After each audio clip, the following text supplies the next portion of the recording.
and welcome to Heart 44. I'm Cindy Aldrich, and this week I want to talk to you about the title of my blog. I named it Holistic Wellness, The Road to Passion and Purpose, because that is what happened to me, that by taking care of myself, I was able to reconnect with a passion that I had, or kind of created a new passion, and I found a purpose. Now, I've had some people say to me, just while walking around or in having conversations, geez, do I need a purpose in my life? Should I have a purpose? They worry about not having a purpose or not finding their purpose. And what I want to say is, if you are asking what your purpose is, that is huge, because that means you are opening up to spirit, you are opening up to your heart, you are listening to your heart and starting to question. Now, purpose in life can be many different things. What comes to mind usually is the huge things that, like, some people are healing the world, or they're going to different countries and helping, or they're known for what they're doing for philanthropic things that they're doing. But having a purpose doesn't mean that you need to do such grandiose things. Your purpose in life could be just within your little microcosm of your family, of your work environment, of your close friends. It does not need to be anything huge. And just because your purpose or the things you're doing are not as grandiose as others, does not mean it's not just as important. Because the whole idea of finding your purpose is finding your purpose for yourself. And how that starts is all through self-care. So a lot of my blog is about self-care, because we need to take care of ourselves before we can listen to what's really important for ourselves. And that's why I'm concentrating so much on that. And spirit is something I talk a lot about, because from what I've learned, I love the definition that spirit is relationships, values, and purpose. So this is kind of where I'm coming from. I want to share with you my journey so you can kind of see where I'm coming from and how I've evolved. And it's kind of neat. So, my journey has been an up and down one. It's been a long road. There's been positive things and negative things. But it is through the negative things that we learn where we need to go. If everything was easy, there would be no reason for life. So I was lucky that at a young age, I always knew I wanted to be in healthcare. Even when I was just what they call a tween, I knew I wanted to be a nurse. And back in the day, when I was just probably 14 years old, 13 years old, at the hospital they had this program called Candy Stripers. Now, those of you that are probably my age know what that is, but for those of you who don't, I got to wear this cute little uniform that was pink and white, or red and white striped, with a little red and white striped hat. And my role was to go onto the floors at the hospital and make people comfortable by doing little things for them. I might have pushed around a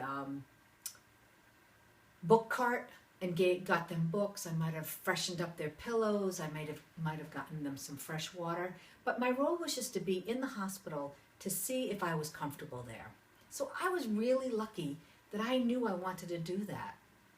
Then something pretty dramatic happened in my life when I was 15 going on 16 that really solidified that this is what I was going to be. This is what I was going to do. My father was not always very healthy, and he had diabetes and a heart condition. And most of my life, I remember him struggling with his heart condition. He would be working and have chest pain. He would always have to take rest. Well, one year he had open heart surgery right when I was about 15. And it was a huge success, and he was starting to walk and doing the things he never could do. It was great.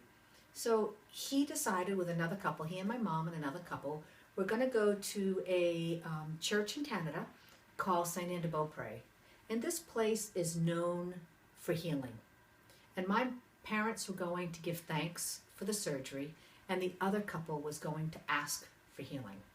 Now, this place is not new to my father. He actually went there as a child and had a healing episode, and is in the Book of Miracles for St. Anne de Beaupré, so that was pretty cool. But what happened was, that day they never made it to St. Anne de Beaupré. The driver hit a soft shoulder on the road, and the car rolled over a couple times, and that was before the days of seatbelts. My mother broke her back and was in the hospital for a number of months, but she was okay. And my father broke his neck between C3, C4 in the cervical spine here, and he was paralyzed from the chest down. And he could shrug his shoulders and move an arm a little bit. And that was devastating in our family. But the people that circled us and corralled us and took care of us was amazing. We had my parents' friends, the church group, my friends circled us.